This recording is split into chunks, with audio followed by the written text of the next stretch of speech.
Hello, everyone, and welcome to this edition of Investing and Trading Live, episode 991. We are approaching 1,000, a good milestone here on the podcast. Thank you for stopping by. As always, my name is Josh Lilquist. Today, we're going to do a market update. Market's been slowing down over the last, we'll say the course of the last 4 days. But don't be so sure or too sad or too down because the market has been soaring for quite some time now, reaching all-time highs on the 21st, which was Thursday of last week. So markets are looking pretty good as far as the overall stock market. Some stocks aren't doing so good. There's obviously your Magnificent Seven that are driving a lot of these moves to the upside. Your NVIDIAs, Apple's actually struggling after earnings. They had a pretty big drop here from around 180 so down to 169 over the past few days here as well. But just on a pretty nice downtrend ever since December 14th, down about 14%. So that's some of the stuff we're going to discuss here on Investing and Trading Live. We're going to do a market update, crypto stocks. We'll check out some futures contracts, some futures opportunities. If we get time, we'll look at some Forex, but definitely your crypto market because that's always a hot topic. Bitcoin above 70,000 once again. As you know, there is risk in trading and investing. You can and will lose money at one point in your life. This is strictly for entertainment purposes only, mainly mine. But hopefully you find it entertaining as well. Let's start with your S&P 500 SPY ETF 518.81, closed on the day at 518.81, nearing all-time highs, but we are still down 4 days in a row. So not a whole lot to say there. No overhead supply, really no demand. I would say probably at least until 455 to 60 or so. So nothing really to speak about there. That's your S&P 500 update. Dow Jones Industrial Average 392.85. Same story down last couple of days, but we are at all-time highs. A couple sloppy supply or demand zones. I do like this one down. I'm going to mark that out right now on my handy dandy platform. Down about the 340 area, we've got a 889 mark there. That's an enhancer there that I like to use, and we'll see if we ever get down there again. It probably will at one point, but who knows, since this market's just been soaring ever since from that spot there back at the end of last year. So that's your Dow Jones Industrial Average, up pretty flat on the day, down 0.03%. QQQ, which is NASDAQ, currently closed at 443.32. Same story. Soaring to the upside. No major demand, no supply, obviously. Not a whole lot to talk about, but just chugging right along, just like the Yodel man on Price is Right. IWM, which is your Russell ETF, $205.17. This one has been climbing to the upside as well. Got a couple demand zones below, around 187. There's one slightly at 178. So there's a couple demand zones that could bring some action here over the next, if we get back down to there. As far as supply, this one here, getting closer to all-time highs, but no real supply on a daily chart to speak of. I'm not going to look any smaller because I like to use those daily charts. That is your major market update. Dow Jones, SPY, Qs, and Russell. So all down in the day, but not much. Your NASDAQ was the biggest loser of the majors. The other ETFs that were something to speak about, utilities were down 1.14%.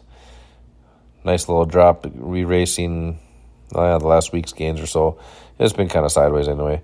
Other than that, silver was down as far as the ETF. Let's look at the spot price for that instead.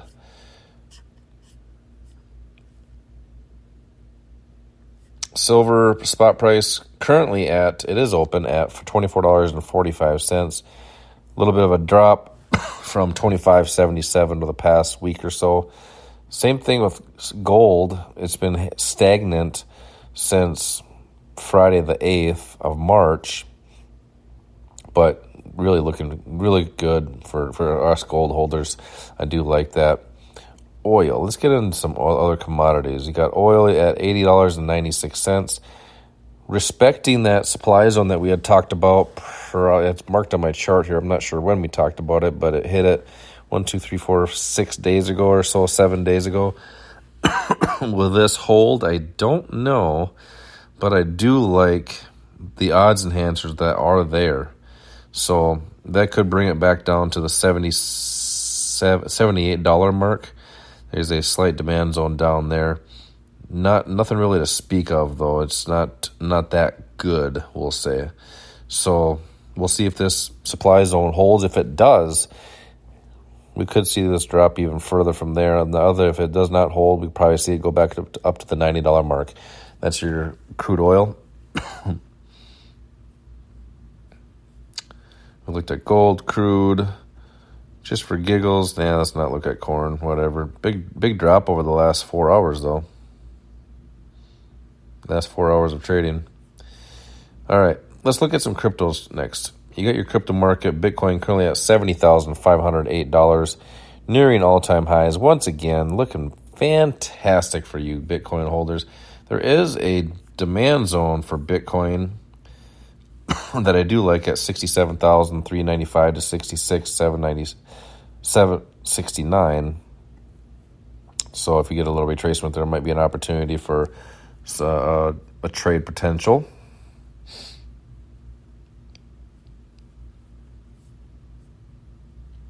Mobile token, which one we've been talking about for the past long time now. Currently at 0.0044, down pretty bigly from its highs, about 34 or 40% or so. Yeah, around 40%. So not looking good with that, but yet that being said, still looking pretty good for the investment that it was that it started out with back about 2 years ago now. HNT, same story, not looking as good as it has been, has really slowed down, has broke that demand zone we talked about, so that did not hold. Well, it's not too far out of it, so technically it's still probably valid, but I am going to take it off my chart because I'm going to say it did not hold. Looking back down to the $5.10 area as a retracement.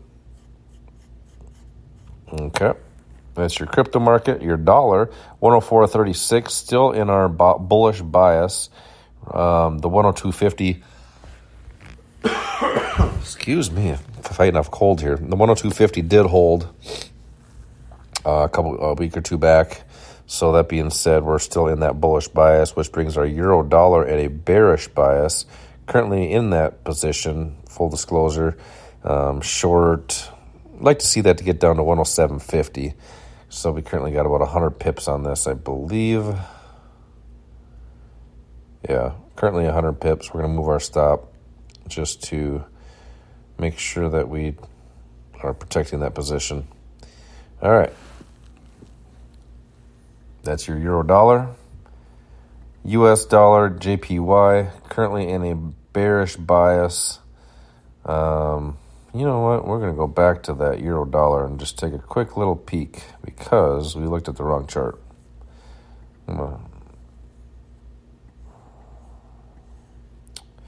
We're just fine. Matter of fact, I do like this supply zone at the 109.05. The one at, this is really holding textbook here, supply and demand. Currently dropped off of that supply zone at 108.59 area. So I do like this opportunity here. And we will see what happens with that moving forward. Dollar, as I mentioned, dollar yen also has a short bias, but is not as an opportunity. It's just not there. Even though, actually, this is a bullish bias. We did something wrong here. This needs to be green. Bullish bias, but also in no man's land based off our major holes. So that being said, no trade opportunity there with the U.S. dollar. I was just doing some analysis as we were talking there. It was mixed up there. So now we're all straight with everything. The pound dollar currently in a bearish bias, looking good there. And just missed our entry point. Oh, man, we had a nice supply zone, just like on the euro dollar. But we just missed it by 7 pips. Well, it might come back to, who knows? We'll see. Aussie dollar, bearish bias. But I don't like... Yeah, there's not much of an opportunity. All these have that same supply zone that was created. That dollar must be very correlated with these right now. New Zealand dollar, that's not an opportunity there. New Zealand yen is a bullish bias, and we are near our upper. Actually, you know what? We are near our entry point here. Like the $90, 90.75, taking it up to 92.50. Looks like we got an opportunity there, so let's do this. Set all parameters.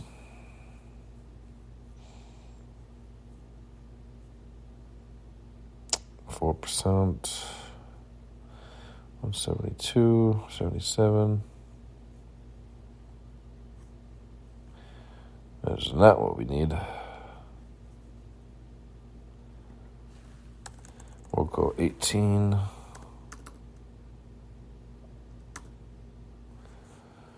No. Set 15. There we go. So I like taking that up to 92.50 with a stop at around 90 cents or $90. So that's your New Zealand yen. Aussie New Zealand in a bearish bias. We are getting close to our entry. We'll just wait and see mode for that. Dollar Swiss franc is in no man's land, so we are taking that color off of that, so we do not take a trade on that. A no trade is a good trade. And Aussie yen, to round out your currencies, also in no man's land, so we are taking that bullish bias off and moving on. All right, look at some stocks here. NVIDIA, $925.61, continuing to soar to the upside, all-time highs. Man, just nothing stopping that one. Facebook, which is Meta, $495.89, currently down 1.42% on the day. Market is closed, by the way, as we mentioned earlier. And this one here is also showing some pretty good strength to the upside. I did want to just mention Apple again. I just want to make sure, down from the highs from December 15th, down almost 15%. So Apple really struggling. Earnings coming up here on the 25th of April. Other notables here. Let's just peek at Amazon because that's a big name. Also soaring to the upside. Not quite at all-time highs, but we're right at it. 3M, I know that's been doing kind of bad after it did so well for a long time. But really down 61% from the highs. So 3M not having its best day. If you're 3M, you're not going to have a good time. All right, rounding out your stocks, I do want to look at the option that we're in. Options were on the AFRM. We did the 27 options a while back. Should be expiring here on Thursday. Worthless, collecting premium, and moving on to the next one. Might be an opportunity to do that again if it's given some premium. Although the couple indicators are not suggesting that it will be an opportunity, but we'll see when we get there.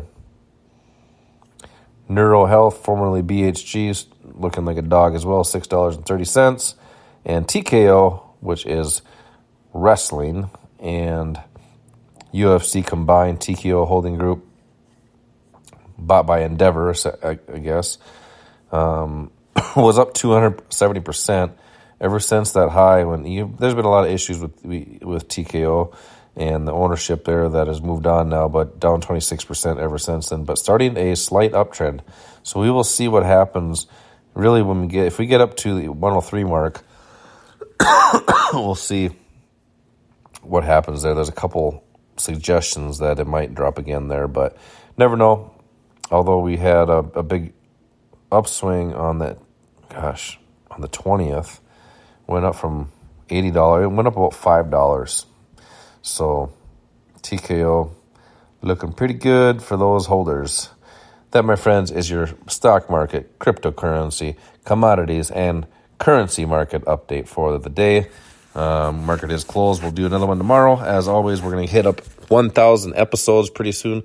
We do appreciate our subscribers and followers on the podcast, on Apple Podcasts, iHeartRadio, and Spotify. That's investing in Trading Live. As always, collect your profits when they're given to you and protect your losses, keeping them small. Until next time, retire young, my friends.